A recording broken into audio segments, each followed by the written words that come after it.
Welcome to Pulp Mythos. I'm Brian here with Spencer and Larry, and we're going to be discussing WandaVision episode number 4 titled We Interrupt This Program. My favorite episode so far. I think, look, I'm enjoying the artistic direction of the show with the, each week being a different sitcom, but I really think an episode like this was absolutely needed, maybe even earlier, to sort of establish, yes, this is the MCU. The things happening in the sitcom world is a example of, I guess, chaos magic or whatever the hell they're explaining Wanda's powers are in this series. But I love the episode. I have a lot to say about it. Guys, what was your initial thoughts on this episode compared to the first 3? I enjoyed it quite a bit, but I didn't feel as though, like you said, we needed this earlier. I don't think so. However, to me, this episode added a lot more weight to the previous episode.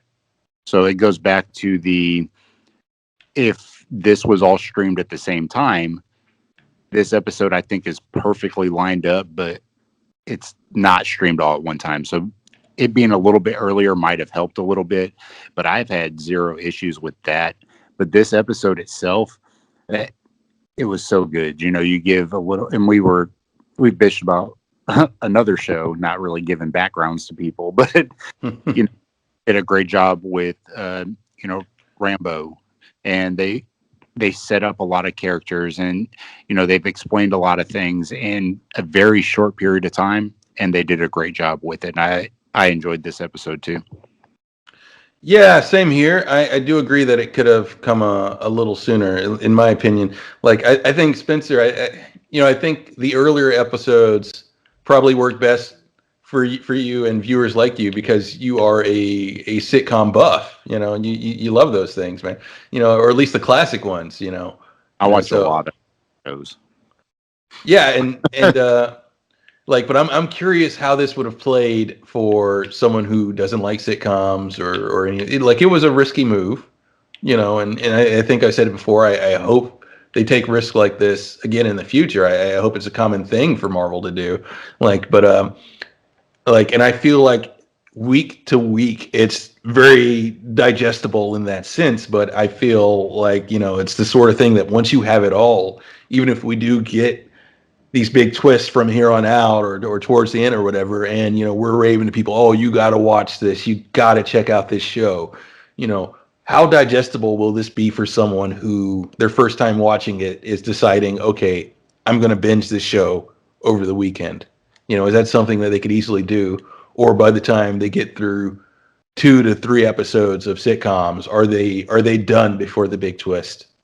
I think it depends on their standing with the MCU. If this is their first introduction to the MCU, then probably not. They probably, unless, like you said, unless they're similar to me and they find humor and nostalgia, then they probably won't like it as much. But if they're fans of the MCU, then they will understand what's going on with Wanda, what's going on with they will understand it to a point to where I think that it would easily be able to be powered through by a Marvel fan. But I think that, like you said, if this is their first exposure to it, I would suggest something else first. Well, yeah, absolutely. And yeah, I think you're right there, especially with the way modern comic books are, where we would get issues of something like this with hints that something weird or strange is going on. And you'd continue reading, weekly in order to sort of see what brought this character where they are before it turns into a traditional comic or, takes its particular unique spin on these characters, but for those but hopefully we don't lose what and I've used this term before, and I know it's not the official term, but it's my term for it because I don't know the trope, but the barbecue movie crowd, because I think a lot of Marvel properties are just that. They're movies you turn on at a barbecue. So, even if you haven't seen it, you don't have to pay attention that much. And you really don't have to immerse yourself in this, or it's something that you watch after a rough day of work when you want to turn your brain off a little bit. And yet there's still a little bit of depth there. This show is kind of, to a degree, doing not necessarily the opposite of that, but something a bit different, to where it's like, okay, you do want to pay attention a little more because there are these hints there. It's got a different feel to it with the whole sitcom thing that's going on, and yet clearly there's something more complex going on with the magics or whatever's going on that's at work. Yeah, that's a good point, because this is much less of a casual viewing type Marvel experience than a lot of their previous properties. Very much so. The outside of the outside of this episode specifically, I love the opening. We got to see the chaos that ensued after Hulk snapped, bringing everyone back from what they were calling the blip. We've been calling it the snap. A lot of people have, but I guess the official MCU term within their agencies is blipped. People were blipped out of existence. But we got to see that, and we got to see Monica Rambeau was in the hospital. Her mother, Maria Rambeau, who was Captain Marvel's best friend, was in the hospital sick. Obviously, 3 years passed. She was not blipped out, and she, I guess, was running S.W.O.R.D at the time, which makes complete sense going back if you've seen the Captain Marvel film, her involvement with the Skrulls and all that knowledge. So I loved all that. Matter of fact, it got to a point when Monica Rambeau was going back to the agency and, giving a quick debriefing of, okay, it's been 3 years. This is what's going on. Things have changed. And I'm sitting there like, well, shit, this is the show I want. I want Monica Rambeau and S.W.O.R.D, and I want that series. Now we are getting a Skrull invasion show or something at some point. Maybe she'll factor into that, and I think Nick Fury will be in that. So maybe we are going to get something like that in terms of a show. But this introduction, this opening, I absolutely loved it. I thought it was great. Yeah, and that is what I want too. I want Monica Rambeau, Agent of S.W.O.R.D. That's what I want to watch. That I would be interested in it.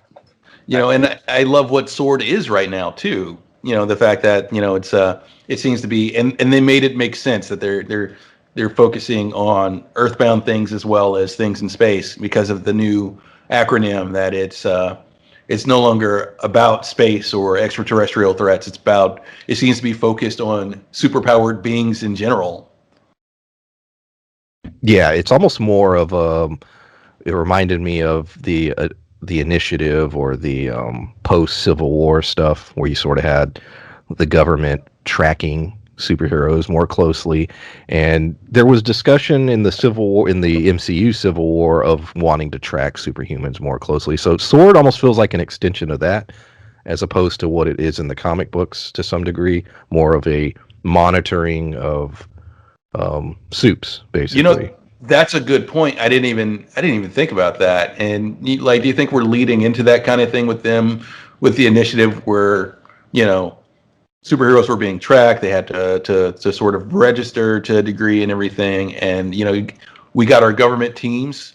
You know what? There may in fact be a bigger link because as I mentioned last week, people on the internet discovered that there are a lot of hints that the character Dottie, who is in that town, who is also one of the people we haven't identified yet in the show, that she may be from Squadron Supreme, which is sort of a state sponsored superhero team, akin to Marvel's. It's like Marvel's version of the Justice League. So with S.W.O.R.D being in the picture and with them taking that role, Squadron Supreme might be their team, and we might be looking at that being set up with Dottie being like the first superpowered asset that they acquire. That could be pretty interesting. Well, I think that you say in that, Larry, I think it's very possible for that to be a realization, because they put up on that board in this episode all the people that had been missing that they were finding and who they were. Some of the people weren't important, but several of them were, like the Norm guy. We said, oh, he was in, and I can't remember what, he was in Agents of S.H.I.E.L.D., but they identified that it was one of the guys from Agents of S.H.I.E.L.D. It was one of the agents. But they've also, who's to say that Dottie wasn't one of those characters either? They went through them pretty quick, so I'm not sure. I didn't hear the names, and I think if someone probably paused it and analyzed this episode, they probably could see a couple people, like you said, from other teams that probably went in initially to try and covertly figure out what was going on, and then were never seen again. So I think there were two big mystery characters there. I think it was who weren't identified. It was Dottie, and this one's odd and suspicious, but this character's been suspicious all along because this character's been featured since the beginning. And then there's Agatha. Those are the main two that we see in this series that they haven't identified. I still agree. Go ahead. I think it's Agnes, Agnes, the lady from Step Brothers and stuff. Yeah, I still think from last week, our discussion, I think, Larry, we were talking about how she's probably, if she is who we think she is, she's potentially there on purpose, or maybe an agent of Strange, or something along those lines. Right. Yeah, she could be working for Doctor Strange.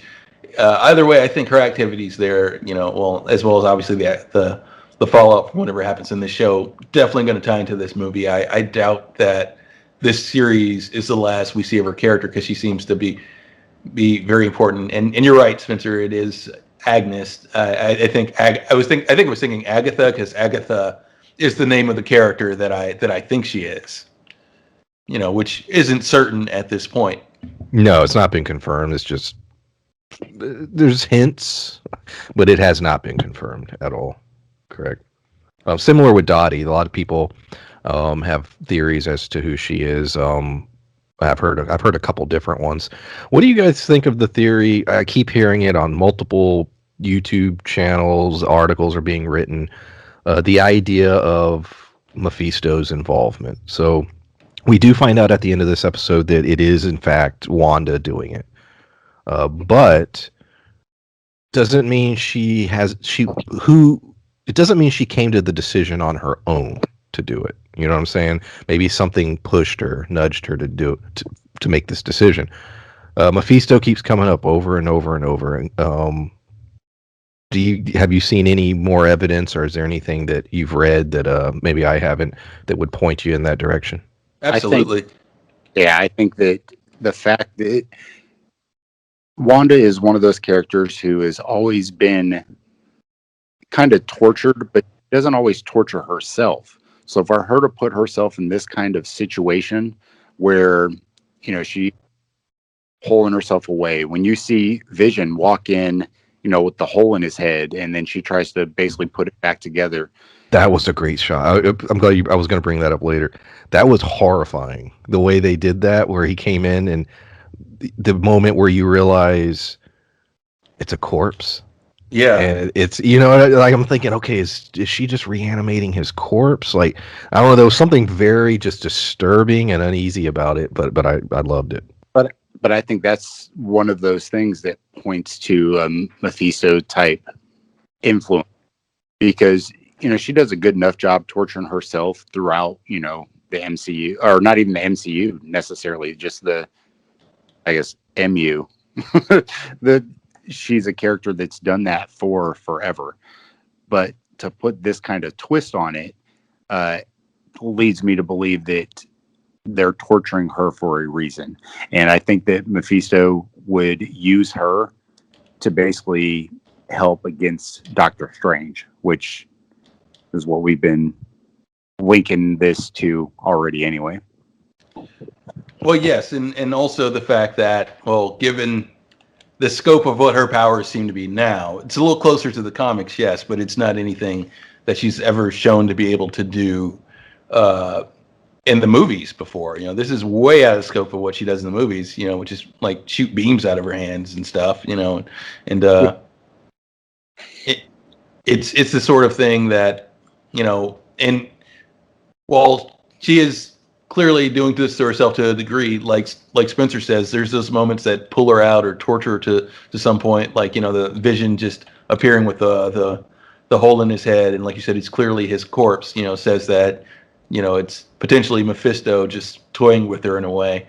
Like, while this is clearly partially her, going through a traumatic experience and not wanting to deal with the ramifications of that, there is that element of it as well. And not only that, but see, what is Agnes's Agnes, yeah, Agnes mentioned in a earlier episode that I can't remember the exact date, like, but the date of her anniversary with her husband Ralph, uh, that she mentioned, that's the date of the start of the Salem witch trials, which has been pointed out by a few people and a few other outlets.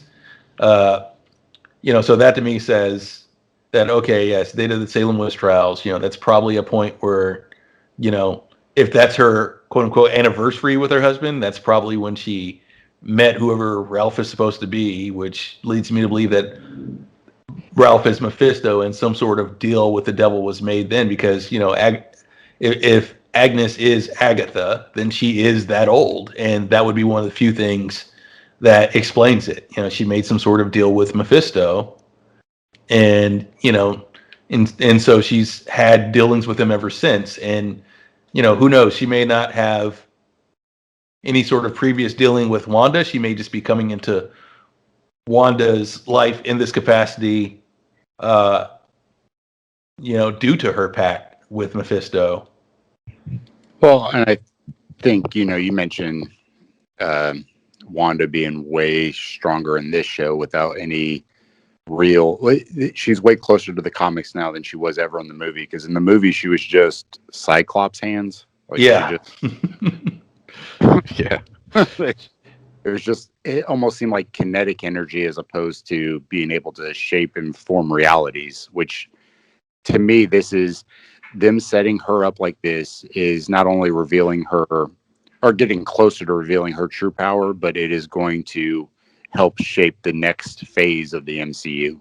And and we've talked about, House of M before, when we talked about that's, that was a whole different genre of comics there for a while for the X-Men. For it was a huge deal. And now that Disney acquired X-Men and a bunch of the other properties, this could be a way for them to bring all of those properties into this property, especially, or even with the new what are they naming the Spider-Man one? The upcoming Spider-Man movie. Yeah, I don't remember. I don't remember. It's going to be supposedly at this point, the leaks and confirmation is that it's going to be as important as Multiverse of Madness in terms of bringing in characters from different universes. That's what I'm saying, is that this show itself could be doing that same thing. Yeah, I agree. I think this is laying that groundwork that'll lead into those films. And Mephisto is involved in a lot of those characters' lives in the comics. They've even retconned the Stark family to have heavy ties to Mephisto. That was a recent storyline. Like, now, do they have ties to Mephisto? Like, did they mention Mephisto specifically? In what? Well, you mean in the comics? My mistake. Yeah, the comics. I thought I missed something big for the movies. My mistake. No, that's still speculation. No, in the comics recently, Mephisto is now what's Tony Stark's father? Yeah, Alfred. See, I feel like I had it, now I don't. Now I'm thinking like Freddie Stark or something. It's like completely wrong now. Well, whatever his dad's name is, apparently he was a servant of Mephisto. That's like a new thing they just revealed in the comics. Yeah, and my question is here, because Howard Stark. That's right. Go. Like I think there's a chance that they won't use Mephisto, or that Mephisto and Dormammu might be the same being in this. I could live with that, honestly. I'm down for either way, as long as it's told well. I think they've already established Dormammu, and Dormammu has ties. He has family, and there's a lot of characters that tie to the Strange universe because of him. So it could be one of those characters. It could be a niece. It could be he has, I believe, siblings, if I'm not mistaken. Well, yeah, and WandaVision itself may be his way out of getting out of whatever bargain he had to make with Strange in order to stop the time loop. he may be circumventing this in some way, and that brings back potentially the wizard that we saw go rogue, whose name I can't remember, from Doctor Strange. What was it? Different classes. Rogue and wizard aren't the same class.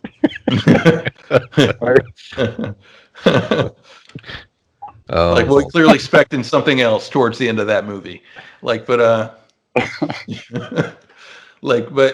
yeah, and it's the sort of thing where, yeah, you bring him in and perhaps he's made some sort of bargain with Dormammu, and now we have an antagonist that leads to a bigger villain that potentially leads to our next team up movie, which the next big villain could be Mordo. That's right. Which the next big villain could be Dormammu, in the next team up movie. That could be where we're leading, where it's Dormammu / Mephisto. Because let's remember, and it's made light of, and I don't think it's come up since, but in the Doctor Strange film, Dormammu won. He was destroying the Earth. It happened. Strange had to reverse time, and then you experience, I don't know, thousands or millions of time loops in order to finally, defeat him.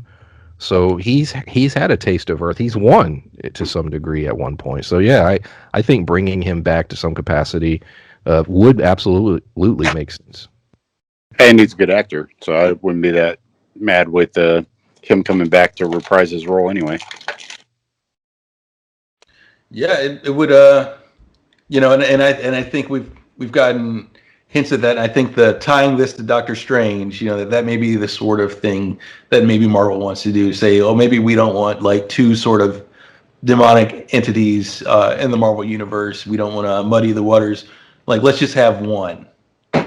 Let's combine them into a hybrid character, and you'll probably get characters related to both, and that's a good way to segue a lot of these characters that will form your new Avengers, potentially your Squadron Supreme, and other teams to get them together for that big movie like we did with Endgame. Yeah. This episode also featured two characters that we've seen before in the MCU, that being Agent Wu from the Ant-Man and Wasp film and Darcy Lewis from the Thor films, best friend of Jane Foster. I thought that was cool, nice little touch showing, the connective tissue of the entire MCU. Here's two characters that had minor roles and now they're, helping solve this mystery, showing that, that all these films and all these shows are all interconnected. I thought the performances were fine. I liked as they were learning, slowly trying to figure out what was going on. We got answers to the drone was the helicopter. A lot of people called that. The beekeeper was in fact just an agent who was crawling in the sewers and got turned into a beekeeper. I loved the board where Agent Wu was writing, because it was all the questions that we've been asking for weeks. Isn't Vision dead? Why the hexagon shape? And it's just why sitcoms? They're asking the questions. Why is it jumping through time? And we're getting all these questions that they're asking as well, that the audience is asking. And the only somewhat answer we get is in the final shot. Monica Rambeau, after she's been launched out, she's like, it's Wanda. She's like, she's doing this shit. So they're going to take that information and go forward. Now, like I said, we've been talking for the last 10 minutes about how we think she possibly is still being manipulated, but they're going to approach this from, okay, she's doing it. How do we get through to her? And I'm curious to what they're going to try and do to solve that. What do you guys think? Well, I will say one thing, and this is a little off topic, but it may be the sort of thing that, after the events of Endgame, they are aware of characters like Doctor Strange to some degree. So, we may get some of that. We may get what's the other wizard that sort of helped train him and bring him in from the previous movie? That trained him? Well, he didn't necessarily train Wong or Wong. Yeah. Wong. Yeah, we might get Wong in this or something, and it's that sort of thing. They may sort of get the idea that they need to bring in a character like that because, like I said, there's a network, and they've established that network all the way back in, the movies, so we may get them reaching out to some of those characters, and like they might reach out to literally anybody, or just that network of people, and they might be like, oh, we know someone who handles this kind of thing. You have a little pocket dimension with weird frequencies, Sin Wong, or try to reach Doctor Strange, and Doctor Strange sends Wong or something. They could try that. That said, you mentioning, Jimmy and the other side characters that we've seen in the movies and stuff. Them showing up like Jimmy and I can't remember her name from Thor because I never remember anybody's name, but I did love her character in the Thor movies, and them bringing them in, that was a nice touch. I feel that should have happened a little. We should have gotten hints of that, or more sprinkles of that in the past few episodes to sort of, you know, bring in some of those people that are like, I don't know about this whole sitcom thing. Like maybe it shouldn't have necessarily been the focus, but we should have got more bits of that sprinkled in. But that said, I feel this might be a way for them to bring in like a Wong or someone. Like we're going to see other significant characters pop into the show here. Yeah, I enjoyed the cameo. Well, I don't even think it's going to be cameos. I think they're going to be important to this story's progression. I don't think that it's just they hopped in. I think that they are going to work together to try and end this. We also saw in the trailer for next week that and me and Brian were talking about it yesterday. I think the what was it? Modern Family sitcom. So they're going to keep going forward as far as the sitcoms go. I don't know if that's all going to be like next episode, if they're going to, jump between multiple. I want to say it was probably showing us a couple different episodes. That's what I'm just guessing. I don't know. Yeah. So I think that, going forward, we're going to see at least a couple more decades worth of sitcoms. We also saw, it looks like Facts of Life or something like that. So there's several that they're still going to go through, but I did like the addition of these. They're not new characters, but new to this. And I think that once again, we talk about tying all the universes together. This does a great job doing that. It absolutely does. And, one thing I want to go back to with that, speaking of tying the universes together and, just sort of bringing up new elements of the Marvel universe, we saw these groups of scientists that they've gathered together and everything, from their respective fields. And I think that very much plays into, something we mentioned towards the beginning with the Beekeeper, to go back to that character, that this may in fact be the start of AIM.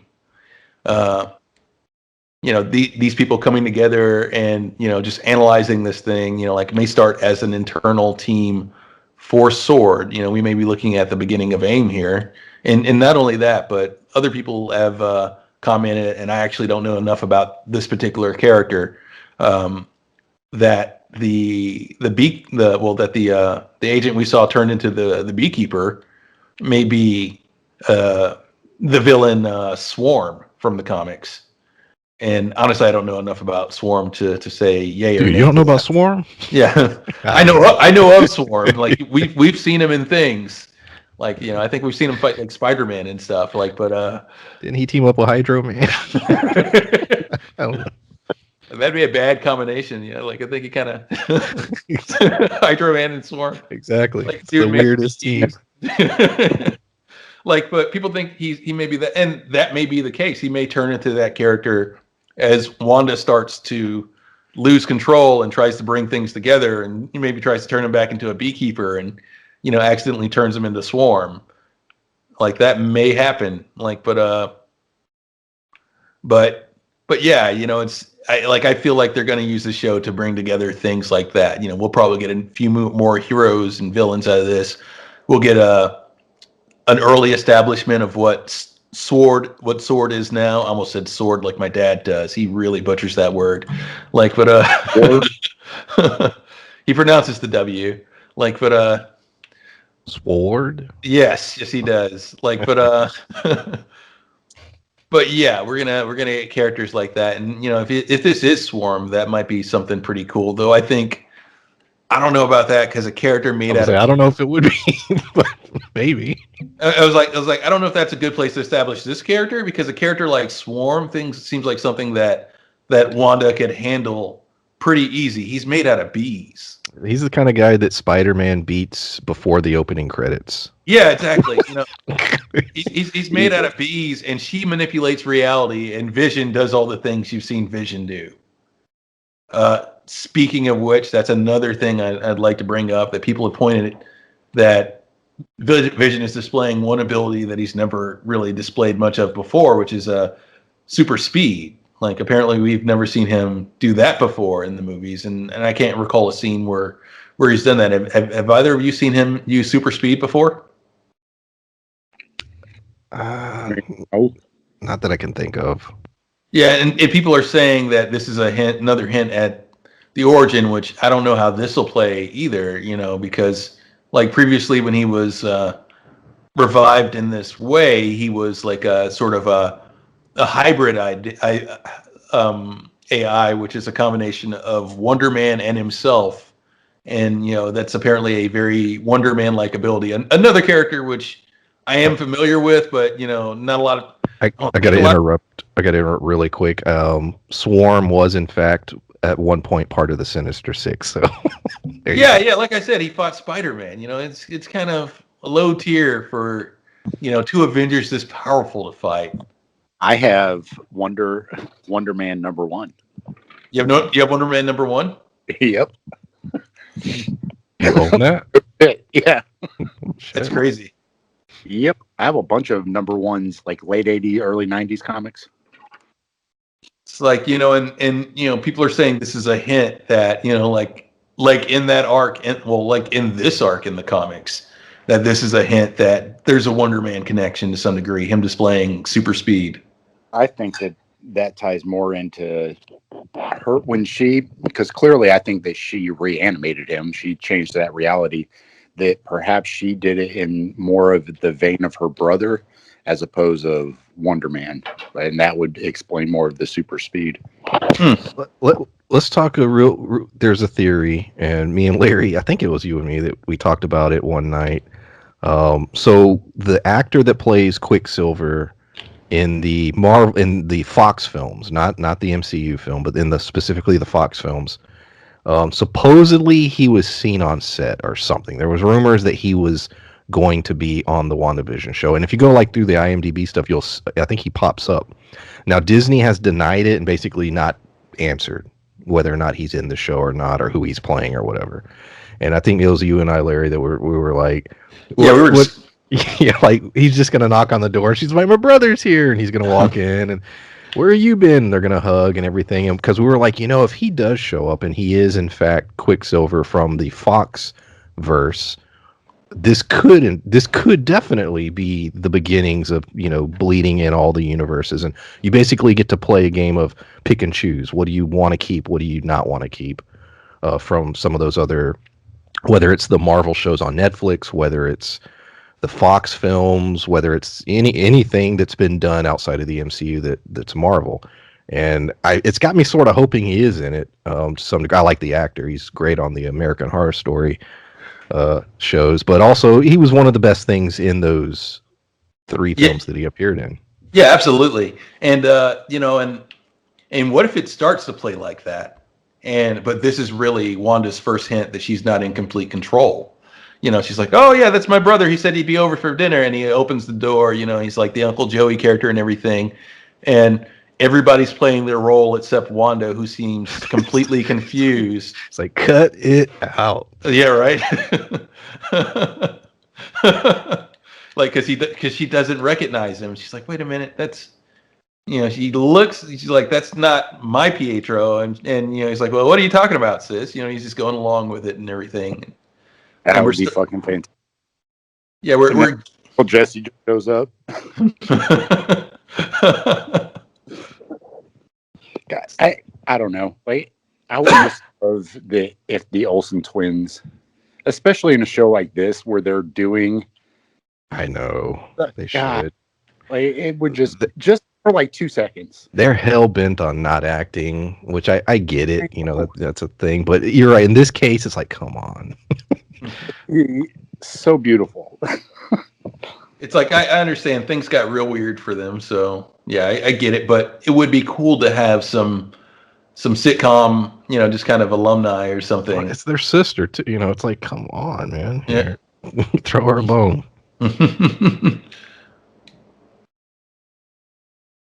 Yeah. Let me see here. I loved the fact that this made me feel old. Getting old TVs is like an actual like difficult thing, and they're having to hook them up, and like they treat the scene, like it's this crazy, like, oh shit, how do we do this? And it's like it wasn't that long ago, but I guess it was.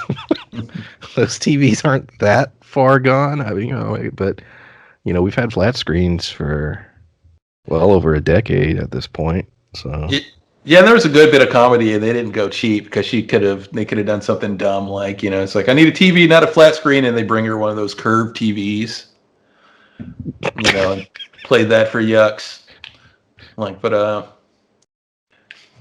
yeah, that's true. Like that is a sort of a sign of how hard it is to get one of those old TVs that we all had growing up that eventually turned into a small table in your living room because no one wanted to move them.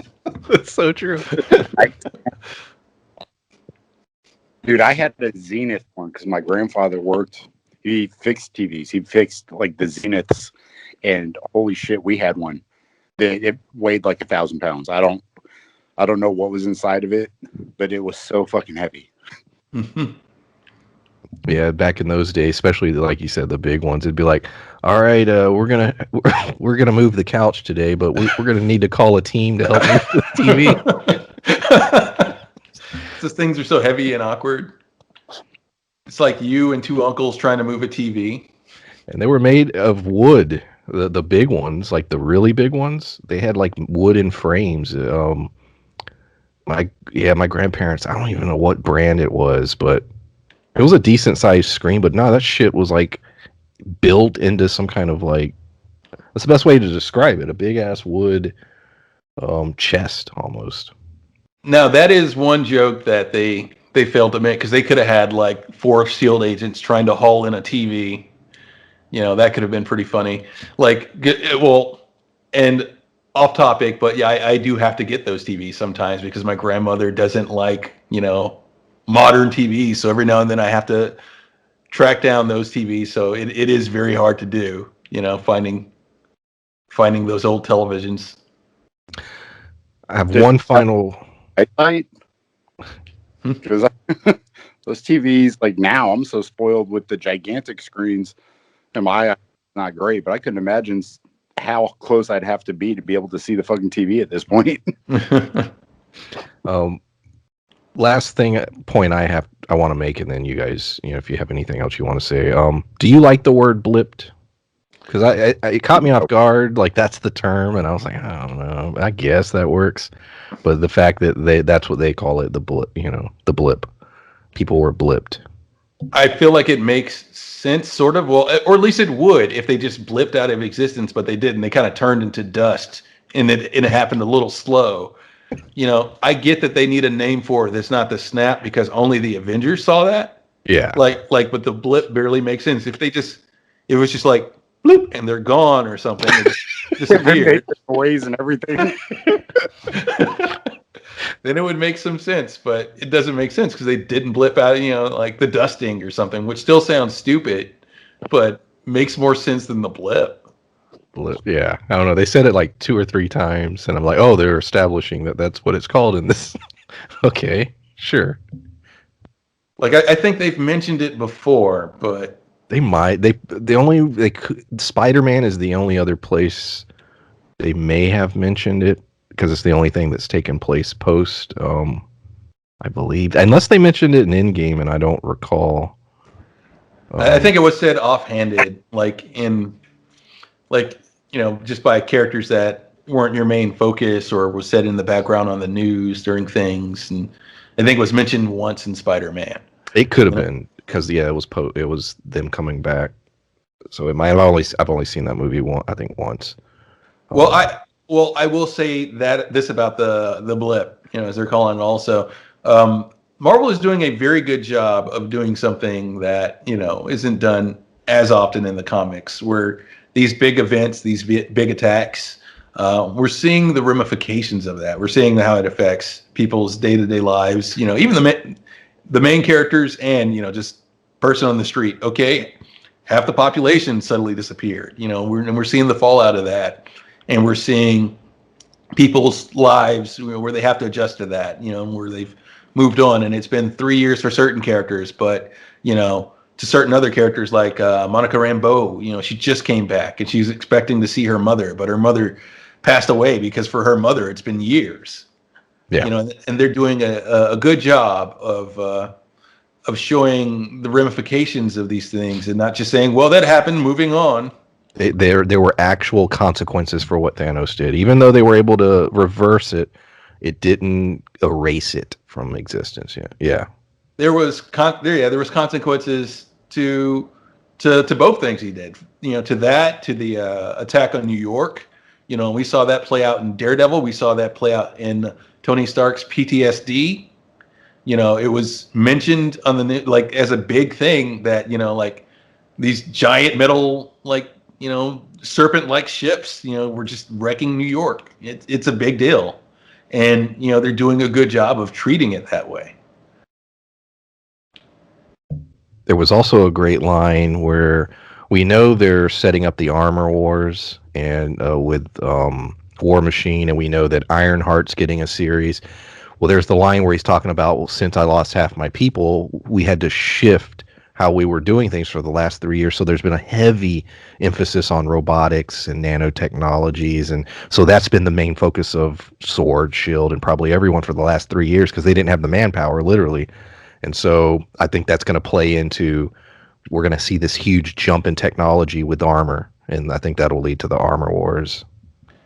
So do you think we'll see, because I know we've seen it before in the comics, where we had like S.H.I.E.L.D. agents with much crappier versions of Tony Stark's armor? Do you think absolutely. Yeah. If I mean, they're literally going to call it the armor wars. So I'm like, yeah, we're going to have to get to a point where it's, something like that happening. I think so. In what format are we getting that? I want to say live action. It's going to be, movie or show? Show. I think it's going to be a live action show. Yeah. Disney Plus. Either way, it'll be cool to see this thing. And I will say, we are definitely in a golden age for this stuff because, that's definitely the kind of thing. Like, you'd blow me away if you told me that we were back in the day that we were getting the Avengers movies that we were getting. Like, but I mean, I would never in my life would I suspect that we would get a television show about the armor wars, because when I was a kid, I was such a big Iron Man fan, and that was back in the day when, nobody really gave a crap about Iron Man. Your average person on the street didn't really know who Iron Man was before those movies. So, like, it's just incredible that we're getting this. This is definitely the sort of content that I never thought I would see in my lifetime. Never thought it would happen. Oh, absolutely agree. Not on this scale. Yeah, with this kind of budget, no. Shows like The Mandalorian. I mean, holy shit! Like, whoever thought we would get that in a show? A big budget live action series. Yeah, Disney. They got the money, so they're throwing it around a little bit, and it's cool. And it definitely shows in this show too. This is the kind of thing I'd never thought we'd take a risk on. Just think about how outside of the typical superhero genre this show is, and because they made those dollars at the movie, and because they were willing to take these risks, and this is a surprising risk for them. We're getting some of this odder content, so I'm trying to think back, but there's other just sort of off the wall comics that we didn't get previously that we might get, like other X properties, because Wanda is that sort of character that fits neatly into both worlds, both the X-Men stuff and into the Avengers stuff, so who knows, with them segueing to this, we might get like an X Factor Investigations or something, because Disney's willing to take a risk now, and that's low level. That's the sort of thing that could, wouldn't need the budget of this, but you get a lot of quality content out of that, and that's something that would also fit into another genre. So, with them taking risks like this, if it pays off, we could see like a very different and a very just sort of varied, for lack of a better word, set of Marvel properties appearing. And honestly, it's good for the brand. If I can get my Ecstatics and Dead Girl series, then we're good. Oh yeah, if we're doing Strange, right? So yeah, WandaVision episode 4. Anything else y'all want to talk about regarding we interrupt this program? I just want a Layfield show. He can just do whatever he wants. Yeah. You can, like a Rob Layfield.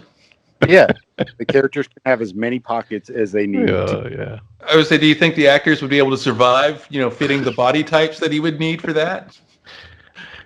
He's got to go back to the 80s, to the bodybuilding scene, and just hire those guys.